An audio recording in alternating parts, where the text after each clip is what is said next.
स्वागत है आपका field study monthly YouTube channel पे। साथियों, यूपी पुलिस के लिए प्रैक्टिस सेट आज से हम स्टार्ट कर रहे हैं। तो ये प्रैक्टिस सेट नंबर 1 है और ये सामान्य ज्ञान का रहेगा और साथियों उसमें 38 प्रश्न रहेंगे जो पूरे हैं, ठीक है। और आपको A to Z इन्फॉर्मेशन आपको मैं दूंगा और बहुत ज़्यादा इन्फॉर्मेशन लिख नहीं पाऊंगा क्योंकि मोबाइल पर वीडियो बनाता हूँ मैं। तो साथियों आप सुनते रहिए, बस सुनने का काम कीजिए और आप अपनी परीक्षा की तैयारी फरवरी में मान के करिए, ठीक है साथियों। तो शुरू करते हैं पहले प्रश्न से विदाउट वेस्टिंग एनी टाइम, ठीक है। भाषा के आधार पर राज्यों का पुनर्गठन किस वर्ष किया गया था? देखो, राज्यों का पुनर्गठन फजल अली आयोग की सिफारिश पर 1953 में ये कमेटी बनाई गई थी 1953 में, ठीक है साथियों। और 1953 में 3 सदस्यीय आयोग था। एक तो फजल अली थे, इसमें एक KM पडिक्कर थे और हृदयनाथ कुंजरू थे। तो 3 लोगों की समिति बनी थी और इसमें कहा गया था कि 16 राज्य और 3 केंद्र शासित प्रदेशों को बनाया जाएगा। लेकिन इस कमेटी ने अपनी रिपोर्ट सौंपी 1956 में और इसने कहा कि 14 तो राज्य होंगे भारत में और 6 केंद्र शासित प्रदेश होंगे। तो आपको समझ में आ गया होगा पहला कौन सा हो गया, ऑप्शन नंबर डी हो जाएगा 1956 में। और ये पहला राज्य जो बना था भाषाई आधार पर वो बना था आंध्र प्रदेश। इसमें से 2 जून 2014 को कट के क्या बन गया, तेलंगाना बन गया, ठीक है साथियों। तो पहला प्रश्न ये रहा। दूसरे प्रश्न पे आते हैं साथियों और दूसरे प्रश्न की बात करते हैं। दूसरा प्रश्न है साथियों, जापान में होन्शु नामक द्वीप किसके लिए प्रसिद्ध है? देखो, होन्शु जापान में 4 द्वीप हैं, एक द्वीपीय देश बोला जा सकता है। होकाइडो, होन्शु, सुकोकू और क्यूशू 4 द्वीप हैं जापान में। जापान की राजधानी क्या है? टोक्यो है, आपको मालूम ही है। और ये जो होन्शु द्वीप है दुनिया का 7वां सबसे बड़ा द्वीप है साथियों, ठीक है, ध्यान रखना। तो इसमें तेल है, जिंक, कॉपर पाए जाते हैं। तो इसमें ये ऑप्शन सी इसका सही हो जाएगा। इसमें क्या पाया जाता है? इसमें पाया जाता है तेल। तो ऑप्शन नंबर सी इसका सही हो जाएगा। तीसरा प्रश्न देखते हैं।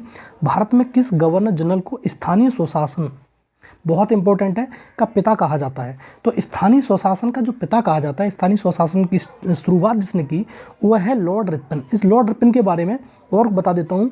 लॉर्ड रिपन भारत का उदारक भी बोला जाता है, ये ध्यान रखना। और 1882 में इसने इसकी शुरुआत की थी स्थानीय स्वशासन की। इसके द्वारा और कुछ काम किए गए थे, बहुत इंपॉर्टेंट है। एक तो काम इसके लिए अकाल संहिता की स्थापना की गई थी 1983 में, ठीक है साथियों। इल्बर्ट बिल विवाद, बहुत ज़्यादा विवादित बिल रहा था। इल्बर्ट नाम का एक इनसे पहले एक वो आया था, क्या नाम है इसका, बॉयस गवर्नर जनरल, तो उसने एक करा था, उसमें घटा दिया था 1882 में। और एक सबसे ज़बरदस्त इनकी चीज़ रही थी, फैक्ट्री एक्ट आया था 1881 में। और जनगणना की शुरुआत की थी, जनगणना थी हमारी, तो जनगणना की शुरुआत भी इन्हीं के द्वारा, मतलब वहाँ से मानी जाती है। एक सुचारू रूप से जनगणना की थी 1881 में, ठीक है। तो बहुत सारे काम इनके द्वारा किए गए। तो लॉर्ड रिपन को स्थानीय स्वशासन का जनक बोला जाता है। और भारत में 73वें संविधान संशोधन 1992 द्वारा ये स्थानीय स्वशासन को लागू कर दिया गया था। आपको मालूम है, संवैधानिक दर्जा दे दिया गया था। और इसमें स्थानीय स्वशासन की बात करें तो इसमें 29 विषय होते हैं और भाग 11 में इसे किया गया है, ठीक है। तो तीसरा प्रश्न ये रहा। आप आगे चलते हैं अगले प्रश्न पर। देखो साथियों, अगला प्रश्न है ये। तो अगला प्रश्न की बात करें, निम्नलिखित में से किसने पहले 1935 में संविधान सभा का सुझाव प्रस्तावित किया था? तो नेहरू, गांधी, JP नारायण और MN रॉय। तो आपको मालूम होना चाहिए सबसे पहले 1935 में MN रॉय ने ये तुम्हारा संविधान सभा का प्रस्ताव सुझाव पारित किया था। और यही संविधान सभा के संवैधानिक सलाहकार भी थे MN रॉय, आपको मालूम होना चाहिए। और दूसरा साथियों, ये 1935 संविधान तो नहीं बन पाया, लेकिन जो संविधान बना वो आपको मालूम है 26 नवंबर 1949 को बनकर तैयार हो गया था। इसलिए हम 26 नवंबर को विधि दिवस के रूप में मनाते हैं और सारे के सारे आर्टिकल उसके 26 दिसंबर 1950 को लागू कर दिए गए थे। इसलिए हमारा भारत का संविधान 26 दिसंबर 1950 से लागू माना जाता है, ठीक है। और संविधान को बनाने वाले बनाने वाले वास्तुकार कौन थे? तो ये डॉक्टर भीमराव अम्बेडकर जी थे। और जो लिखा था वो अलग थे, ठीक है, उनका मतलब नहीं, लेकिन लिखना अलग चीज़ है और एक तुम्हारा वास्तुकार अलग चीज़ होता है। तो वास्तुकार माने जाते हैं डॉक्टर भीमराव अम्बेडकर जी। आगे देखते हैं अगला प्रश्न क्या है। वर्तमान कंप्यूटिंग में समस्त विश्व में कौन सा कोड प्रयोग में लाया जाता है या स्वीकार है? ऐसे पर समझ लो, ASCII, स्काई बोलते हैं इसको। हेलिथ कोड होता है ABCDIC ICISCII। तो इस प्रकार से 4 कोड होते हैं, इसको कहते हैं स्काई, ASCII, ठीक है। American standard code for information interchange, ये होता है, ठीक है, American standard code for information interchange. और ये 7 बिट से लेकर 8 बिट के बीच में रहता है, कितने का? 7 से 8 बिट के बीच में रहता है। तो ये बहुत ज़्यादा इंपॉर्टेंट है, पूरे विश्व में यही होता है और इसे IBM कंपनी द्वारा विकसित किया गया था। ठीक है साथियों, आगे प्रश्न पर चलते हैं। तो इसका कौन सा हो गया? ASCII, तो ऑप्शन नंबर ए इसका सही हो जाएगा। अगले प्रश्न पर देखते हैं।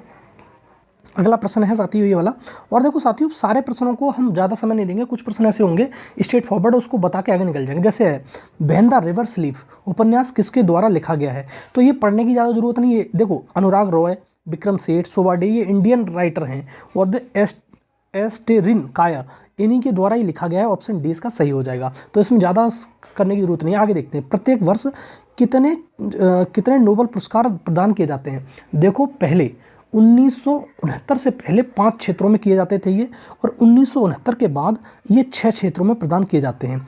देखो फिजिक्स हो गया, केमिस्ट्री हो गया, मेडिसिन हो गया, और लिटरेचर हो गया, और शांति हो गया, शांति में, और एक अर्थशास्त्र में, इकोनॉमिक्स में 1969 से स्टार्ट किए गए। और पहली बार हमारे इंडियन की बात करें, अमर्त्य सेन जी को 1998 में मिला था। ठीक है, कल्याणकारी राज्य की अवधारणा उन्होंने दी थी। और एक और 1919 में और 2019 में एक व्यक्ति को और मिला था, इंडियन मूल के ही थे अर्थशास्त्र में, तो मिला था अभिजीत बनर्जी को। ठीक है, तो 2 व्यक्तियों को मिल चुका है इंडियन को, बाद बाकी विदेशियों को मिलते हैं।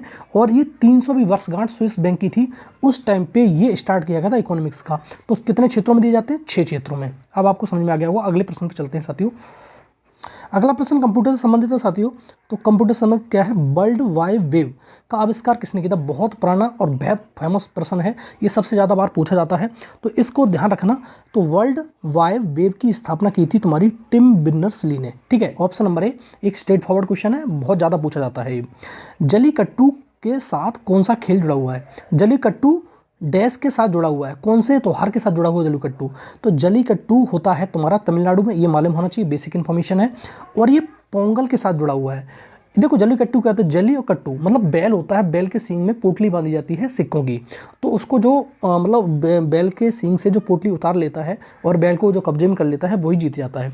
इस पर सुप्रीम कोर्ट ने रोक भी लगाई थी, आपको मालूम होना चाहिए, लेकिन ये खेल दोबारा से स्टार्ट कर दिया गया, लेकिन क्योंकि ये उनकी संस्कृति और परंपरा से जुड़ा हुआ है, इसलिए इसको बंद नहीं कर पाए लोग। ठीक है, तो जलीकट्टू जुड़ा हुआ कहाँ से है? तुम्हारा जुड़ा हुआ है तुम्हारा तमिलनाडु राज्य से, और ये तुम्हारा पोंगल त्यौहार से। ठीक है, तमिलनाडु की अगर राज्य की बात करें, अभी सरकार किसकी चल रही है? तो DMK की सरकार है वहाँ पे, और तुम्हारे जो मुख्यमंत्री हैं MK स्टालिन है। ठीक, आगे बात करते हैं साथियों। भारत में महिलाओं के आरक्षण उपलब्ध है, महिलाओं को जो आरक्षण दिया जाता है वो कहाँ दिया जाता है? लोकसभा में दिया जाता है, राज्य विधानसभा में दिया जाता है, पंचायती राज निकाय में दिया जाता है, उपरोक्त सभी में से। अब देखो आपको मालूम है पंचायती राज संस्थाओं में से, जैसे तुम्हारा नगर निकाय हो गए, नगर निगम, इनमें तो तुम्हारा आरक्षण है 33%, 1/3 का, लेकिन लोकसभा विधानसभा में नहीं है। इसी के लिए लोकसभा में अभी बिल पेश किया गया था और जो पास भी हो गया है, और उसको जो आरक्षण है वो लागू हो जाएगा 2027 में, लेकिन इसमें समय लगेगा। तो पंचायती राज व्यवस्थाओं में मैंने बताया था, जैसा कि कौन सा 73वां संविधान संशोधन पंचायती राज के लिए जो ग्रामीण का स्वशासन होता है, और नगर के लिए 74वां संविधान संशोधन 1992 में हुए थे। और आपको मालूम होना चाहिए पंचायती राज संस्थाओं में जो 73वां संविधान संशोधन है, जो ग्रामीण वाला है उसमें 29 विषयों को रखा गया है, और जो शहर वाला है उसमें विषयों की संख्या है 18। तो ये भी आपको ध्यान रखना है। ठीक है साथियों, आगे चलते हैं। अगला प्रश्न है, भारत में सबसे पहली जनगणना किस वर्ष हुई थी? देखो अभी मैं बता रहा था, तो पहली जनगणना लॉर्ड मियो के शासनकाल में हुई थी 1972 में, लेकिन ये नियमित जनगणना नहीं थी। लेकिन नियमित जनगणना की शुरुआत की बात करी जाए तो 1881 में, मैंने बताया था रिपन के ज़माने में ये स्टार्ट हुई थी 1881 में, और 1881 में स्टार्ट हुई। ये प्रश्न का आंसर तो ये वाला है, लेकिन इसमें 1881 में बता रहा हूँ जो नियमित जनगणना स्टार्ट हुई थी रिपन के ज़माने में। तो रिपन के बाद वो जनगणना स्वरूप चल रही है, और 2011 की जनगणना अभी तक हुई है, उसी के आंकड़े हमारे पास उपलब्ध हैं, और वो भारत की 15वीं जनगणना थी। कौन सी थी साथियों? 15th। और अगर बात करें स्वतंत्र भारत की कौन सी? ये 7 थी। लेकिन जनगणना आपकी 2021 में होनी चाहिए थी, लेकिन हुई नहीं। अब ये जनगणना अब चल रहा है 2023, लेकिन अब भी नहीं हुई, लेकिन जनगणना ये तुम्हारी होगी 16वीं। ठीक है साथियों, और स्वतंत्र भारत की 8वीं जनगणना होगी। ठीक है, आगे चलते हैं। अगला प्रश्न क्या है? अगला प्रश्न देखो साथियों, अगला प्रश्न है निम्नलिखित में से कौन सा रोजगार प्राथमिक क्षेत्र से जुड़ा हुआ नहीं है। ये नहीं पूछ रहा है, ठीक है। एक चीज ध्यान रखना, 3 क्षेत्र होते हैं, प्राइमरी, सेकेंडरी और टर्सरी। 3 क्षेत्र अर्थव्यवस्था में बांटा गया है। प्राइमरी क्षेत्र को ऐसे मान सकते हो जो कच्चा रॉ मटेरियल, जैसे गेहूं उगा रहा है कोई, मछली पाल रहा है, ठीक है, तो बागबानी कर रहा है, तो ये प्राथमिक क्षेत्र हो गए। जो प्राथमिक क्षेत्र से जो निकल के जाता है, जो द्वितीयक जो जहाँ बनेगा फैक्ट्री, जैसे दूध आपने मतलब भैंस का काढ़ा, तो दूध क्या हो गया प्राथमिक क्षेत्र, लेकिन जब जाएगा पनीर बनेगा, दही बनेगा, कुछ बनाया जाएगा तो सेकेंडरी क्षेत्र, जब उसको बेचा जाएगा वो टर्सरी क्षेत्र में आता है। अब एक नया क्षेत्र और ऐड हो गया है आईटी क्षेत्र, वो अलग चीज़ है, लेकिन ये समझो कि देखो टोकरी बनाना प्राथमिक, माली, कुम्हार, ये प्राथमिक क्षेत्र हो गए, लेकिन पुजारी सेवा दे रहा है तो ये हो गया तुम्हारा टर्सरी क्षेत्र, तृतीय क्षेत्र में आता है। अगला देखते हैं प्रश्न, ISDN एक दूर संचार प्रौद्योगिकी है जहां डैश, इसे देखते हैं प्रश्न के ऑप्शन क्या क्या। तो साथियों अभी इसमें जो क्वेश्चन हो जाएगा ISDN वाला ध्वनि, वीडियो और डेटा, सारी चीज़ हो जाएंगी इसमें, तो ये हो जाएगा ध्वनि, और ऑप्शन नंबर ए इसका सही हो जाएगा, ठीक है। तो ऑप्शन नंबर ए इसका सही हो जाएगा। देखो अगर कोई ज़्यादा प्रश्न में जैसे ऑप्शन नंबर ए इसका सही है, केवल लिखा हो तो उसे तो वैसे भी काट दो, केवल केवल केवल केवल नहीं होगा इसमें। अब देखो अगला प्रश्न 14 में है, नई दिल्ली का मुख्य वास्तुकार और डिजाइनर कौन था। तो मुख्य दिल्ली का आपको मालूम ही है, जो बसाई थी वो तोमर शासकों ने बसाई थी, ये मालूम होना चाहिए आपको। दूसरा, इसका जो डिजाइनर है वो एडविन लुटियंस था, ठीक है, जो नई दिल्ली का जो डिजाइनर था वो एडविन लुटियंस था, और उसके साथ हार्वर्ट बेकर भी था, लेकिन एडविन लुटियंस का नाम बहुत ज़्यादा आता है। और आपको मालूम है जो दिल्ली की पहले भारत की राजधानी कलकत्ता हुआ करती थी, 1911 में ये दिल्ली स्थानांतरित कर दी गई, जब लॉर्ड हार्डिंग जो द्वितीय के ज़माने में हुई थी ये, और तुम्हारा जॉर्ज पंचम आया था, ठीक है, दिल्ली दरबार का आयोजन किया था, ये आपको मालूम ही होगा। तो इसमें हो जाएगा एडविन लुटियंस, ठीक है। 1911-12 में राजधानी बन गई थी भारत की दिल्ली। अगला प्रश्न देखते हैं। अगला प्रश्न है साथियों 20 दिसंबर, देखो कुछ ऐसे प्रश्न होते हैं इनका बहुत ज़्यादा महत्व नहीं होता, लेकिन जुड़े होते हैं तुम्हारे स्टैटिक जीके से। जैसे 20 दिसंबर 2021 को नागर विमानन मंत्री BK सिंह द्वारा प्रदत्त, 2021 के सवाल है, लेकिन अब क्यों दिया है इसका कारण है, प्रदत्त सूचना के अनुसार उत्तर प्रदेश सरकार द्वारा लगभग कितने हेक्टेयर भूमि का अधिग्रहण किया गया था। 54 है, 56 है, 62 है, तुम्हारा 52 है। तो कितने हेक्टेयर जमीन का अधिग्रहण किया गया था, तो ये जमीन है 52 हेक्टेयर। अब इसका रीजन क्या है, इतना पुराना क्वेश्चन क्यों पूछा है, स्टैटिक जीके जुड़ा हुआ है। आपको मालूम है जेवर एयरपोर्ट है, जेवर हवाई अड्डा, तो जेआर हवाई अड्डा का बनना ग्रेटर नोएडा में बन रहा है, आपको मालूम होना चाहिए ये, और ये ग्रीनफील्ड हवाई अड्डा है, ये ध्यान रखना। और भारत में इंटरनेशनल एयरपोर्ट की संख्या है 5, आपको ये भी मालूम होना चाहिए कि 5 इंटरनेशनल एयरपोर्ट भारत में, सबसे ज़्यादा किसी राज्य में एयरपोर्ट है तो उत्तर प्रदेश में है, तो 5 जेवर एयरपोर्ट हो गया। और देखो ग्रीनफील्ड एयरपोर्ट 2 एयरपोर्ट हैं उत्तर प्रदेश के अंदर, जेवर एयरपोर्ट और कुशीनगर एयरपोर्ट, ये इंटरनेशनल मतलब इंटरनेशनल भी है और ग्रीनफील्ड भी है। और भी एयरपोर्ट है, ऐसी बात नहीं है। दिल्ली में उसमें क्या नाम, लखनऊ में है लाल बहादुर शास्त्री कह रहा हूँ, ये तुम्हारा लखनऊ में चौधरी चरण सिंह हो गया, और लाल बहादुर शास्त्री हो गया तुम्हारा क्या नाम है उसका, इलाहाबाद में, बनारस में सॉरी। और तुम्हारी एक नया एयरपोर्ट बना है पुरुषोत्तम मर्यादा श्री राम एयरपोर्ट, वो बना है तुम्हारा अयोध्या में। तो 5 एयरपोर्ट हैं, 2 ग्रीनफील्ड हैं जिसमें जेवर एयरपोर्ट और तुम्हारा कुशीनगर एयरपोर्ट है। और जेवर जो एयरपोर्ट बनाया जा रहा है ग्रेटर नोएडा में, वो आपको ध्यान रखना है, वो तुम्हारा स्विट्जरलैंड की सहायता से बनाया जा रहा है, ठीक। आगे देखते हैं। अब देखो एक प्रश्न ये पुराना ही है, 20 दिसंबर 2021 को वर्ल्ड एंटी डोपिंग एजेंसी बाड़ा द्वारा किस वर्ष की डोपिंग रोधी नियम उल्लंघन रिपोर्ट प्रकाशित की गई थी। एक प्रश्न नंबर 16 है, और देखो इन प्रश्नों में ज़्यादा दिमाग नहीं लगाना है अपना, तो ये है तुम्हारा 2019 में। एक बाड़ा करती क्या है, ये एंटी डोपिंग एजेंसी है, वर्ल्ड एंटी डोपिंग एजेंसी, ये वर्ल्ड एंटी डोपिंग एजेंसी है, इसका जो मुख्यालय है वो कनाडा मॉन्ट्रियल में है। और एक तुम्हारा नेशनल एंटी डोपिंग एजेंसी होती है इंडिया की, वो जिसका मुख्यालय तुम्हारा नई दिल्ली में है। तो ये क्या करती है, अगर कोई खिलाड़ी खेलता है और किसी नशीली पदार्थ का सेवन करता है जो प्रतिबंध है, तो उसको ये जांच करती है, अगर ऐसा पाया जाता है तो उसको डिबार कर देती है, बाहर निकाल देती है, ये हो सकता है सिस्टम इसका। अगला प्रश्न देखो, अगला प्रश्न इंपॉर्टेंट है आपके लिए। और साथियों अगला प्रश्न देखते हैं। अगला प्रश्न है तुम्हारा, संविधान को निम्न में से कौन सा संशोधन केंद्र तथा राज्य को मंत्रिपरिषद के मंत्रियों की अधिकतम संख्या सीमित करता है? मतलब किसी राज्य में मंत्री बनेंगे उनकी संख्या को सीमित करने वाला कौन है? 93 है, 95, 97, 91। तो आपको मालूम है कि 91 संविधान संशोधन 2003 में हुआ था। ठीक है, इसमें क्या कहा गया कि किसी भी राज्य में 15% से अधिक मंत्री नहीं हो सकते, मंत्री हो सकते हैं 50% मुख्यमंत्री को छोड़कर। लेकिन ये कोई भी राज्य हो, जैसे उत्तर प्रदेश में 403 विधानसभा हैं, तो 403 विधायक जीतेंगे, उसमें से 50% क्या बन जाएंगे? 15% बन जाएंगे तुम्हारे मतलब मंत्री। और दिल्ली के संदर्भ में ये अलग है, दिल्ली के संदर्भ में सिर्फ 10% है, इंक्लूडेड मुख्यमंत्री। ठीक है, मुख्यमंत्री समेत 10%। 70 सीटें हैं तो 7 लोग 6 मंत्री बन सकते हैं, 1 मुख्यमंत्री होगा। इस प्रकार से है, दिल्ली के संबंध में अलग है और राज्य के संबंधों में अलग है। तो 91वां संविधान संशोधन 2003 में हुआ था। ठीक है साथियों, अगला देखते हैं। अगला है साथियों, ये कह रहा है कि हुमायूं की दुर्घटना की आकस्मिक मृत्यु के उपरांत उनके बेटे अकबर को कहाँ मुगल सिंहासन पर बिठाया गया था? लाहौर में, सरहिंद, कालनौर और काबुल।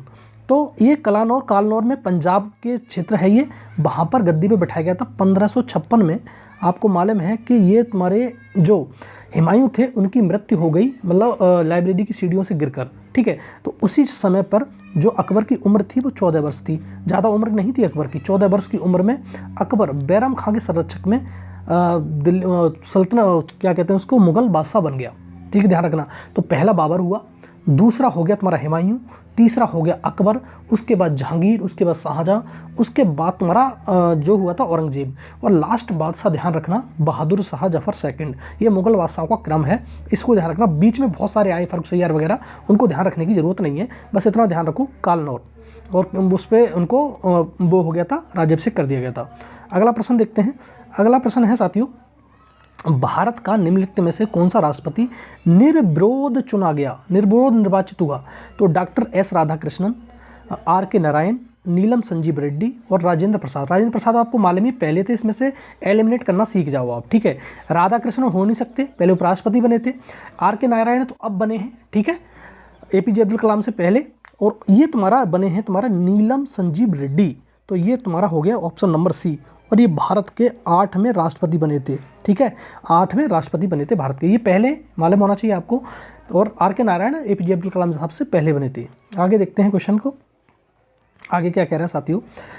रेडियो तरंग का वेग कितना होता है? जो रेडियो तरंग होता है लगभग प्रकाश के वेग के बराबर होता है। 3 लाख मीटर प्रति सेकंड की चाल से चलते हैं। और ये भी सेम यही है, 3 × 8 की 10 की पावर 8 मीटर प्रति सेकंड। इसकी जो स्पीड है वो इतनी होती है रेडियो तरंग की, और प्रकाश की तरंग की स्पीड भी इतनी होती है। और आपको मालूम है C = 1/√μ0 और ε0, इससे ही निकलता है। और सबसे पहले अगर पूछे कि किसने ये तुम्हारा जो प्रकाश का वेग था सबसे पहले रोमर ने नापा था, ये भी ध्यान रखना है आपको। ठीक है साथियों, अगला प्रश्न देखो। FM फ्रीक्वेंसी मॉड्यूलेशन, इसकी फुल फॉर्म क्या होती है? फ्रीक्वेंसी मॉड्यूलेशन प्रसारण बैंड डैश के बीच होता है। हाई फ्रीक्वेंसी होती है, वेरी हाई फ्रीक्वेंसी होती है, अल्ट्रा हाई फ्रीक्वेंसी होती है, उपरोक्त में से सभी। लेकिन ये होती है तुम्हारी वेरी हाई फ्रीक्वेंसी। तो 21 का जो आंसर हो गया वेरी हाई फ्रीक्वेंसी। और ये कितने हर्ट्ज से कितने हर्ट्ज के बीच होती है? 13 मेगाहर्ट्ज से लेकर 300 मेगाहर्ट्ज के बीच में ही होती है। ठीक है, 13 से 300 मेगाहर्ट्ज। और एक होता है तुम्हारा AM। दो चीज़ ध्यान रखना, एक होता है FM और एक होता है AM। AM होता है एंगुलर मॉड्यूलेशन और इसमें होता है फ्रीक्वेंसी मॉड्यूलेशन। इसमें फ्रीक्वेंसी मॉड्यूलेट कराते हैं और इसमें एंगुलर मॉड्यूलेशन होता है। अगला प्रश्न देखो, अगला देखते हैं क्या है। टेप रिकॉर्डर में टेप की चाल कितनी होती है? ये स्ट्रेट फॉरवर्ड क्वेश्चन है, आपको ध्यान ऐसे ही रखना है। टेप रिकॉर्डर में टेप की चाल होती है 4.76 सेंटीमीटर प्रति सेकंड। ऑप्शन नंबर डी होगा, इसमें ज़्यादा समझने और करने की जरूरत है ही नहीं। अगला प्रश्न देखते हैं। अब देखो ये प्रश्न है थोड़ा समझने वाला है। नदी के प्रभाव को मापने के लिए निम्न में से किसका उपयोग किया जाता है? नदी का जो प्रभाव मापने के लिए ब्यूफोर्ड स्केल है, क्यूसेक है, रेक्टर है, एनीमोमीटर है, किसका भी किया जाता है? तो क्यूसेक का किया जाता है। ठीक है, क्यूसेक स्केल का उपयोग किया जाता है। रिएक्टर आपको मालूम है भूकंप मापी है, एनीमोमीटर हवा की गति मापता है, ब्यूफोर्ड स्केल मापता है बहुत तेज़ हवा चल रही होती हैं, ठीक है, वो उसकी गति मापता है। तो अगला प्रश्न देखते हैं। अगला प्रश्न क्या है? अगला प्रश्न है ये साथियों, अगला प्रश्न 24 नंबर का क्या है साथियों, देखो सुपरसोनिक स्पीड मापने की यूनिट क्या है। सुपरसोनिक स्पीड मापनी है तो किस में मापी जाएगी, तो देखो जो जेट वगैरह उड़ते हैं वो सुपरसोनिक स्पीड से उड़ते हैं, तो उनकी गति मापी जाती है मैक में। ये ध्यान रखना, किस में मापी जाती है, मैक में। नॉट में अभी मैंने नॉटिकल माइल वगैरह होते हैं वो उसमें मापते हैं, हर्ट्ज में फ्रीक्वेंसी मापी जाती है। और तुम्हारा रिएक्टर में अभी बता दिया मैंने, भूकंप की तरंगें कोई गणना की जाती है, इस प्रकार से होता है। खाद्यान्नों के संरक्षण हेतु तो निम्न में से किसका प्रयोग किया जाता है, तो आप ये क्वेश्चन बचपन से पढ़ते चले आए होंगे। खाद्यान्न के संरक्षण के लिए किसका प्रयोग किया जाता है, तो यह है सोडियम बेंजोएट। क्या होता है साथियों, सोडियम बेंजोएट। और सोडियम बेंजोएट का जो सूत्र होता है Na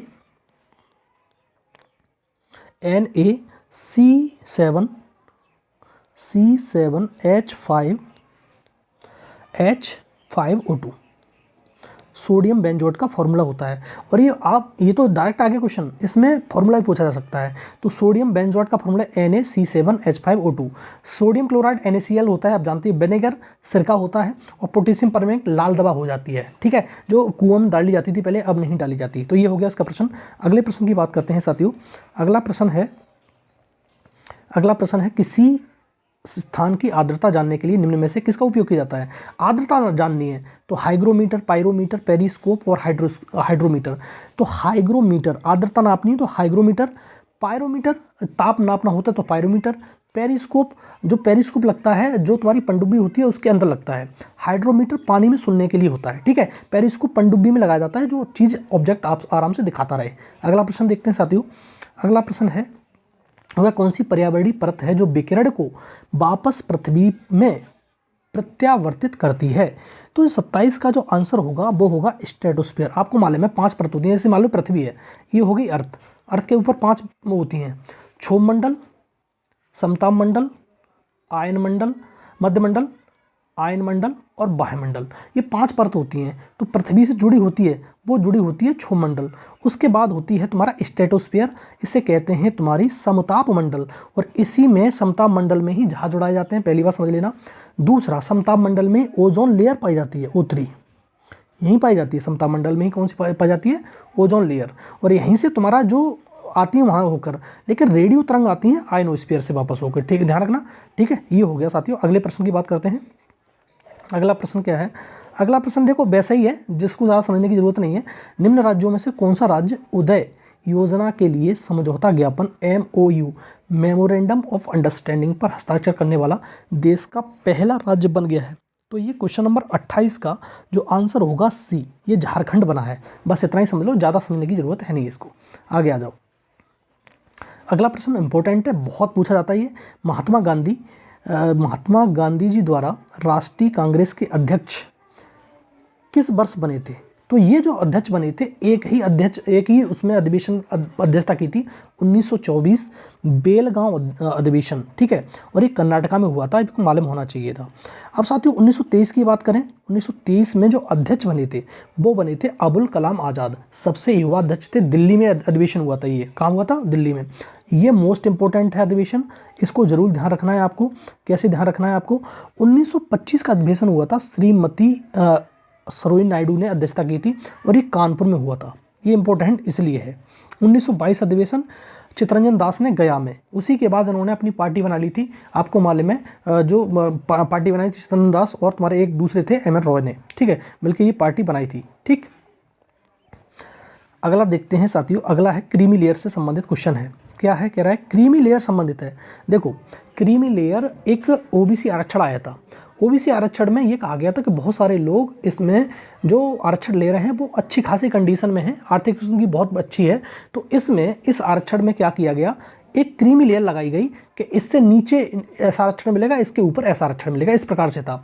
तो सामाजिक एवं आर्थिक हालातों से जो थे उनके लिए था, दुग्ध उत्पादन से नहीं है। फ्लड रिवॉल्यूशन होता है, आपको मालूम है, बायोस्फीयर रिजर्व नहीं है, कुक्कुट पालन नहीं है, इसको कोई मतलब नहीं है। तो सामाजिक और आर्थिक EWS हो गया अब तो। और OBC में भी क्रीमी लेयर होता है, EWS में नहीं होता क्रीमी लेयर, सिर्फ किसमें होता है, OBC में क्रीमी लेयर होता है। अगला प्रश्न देखते हैं साथियों।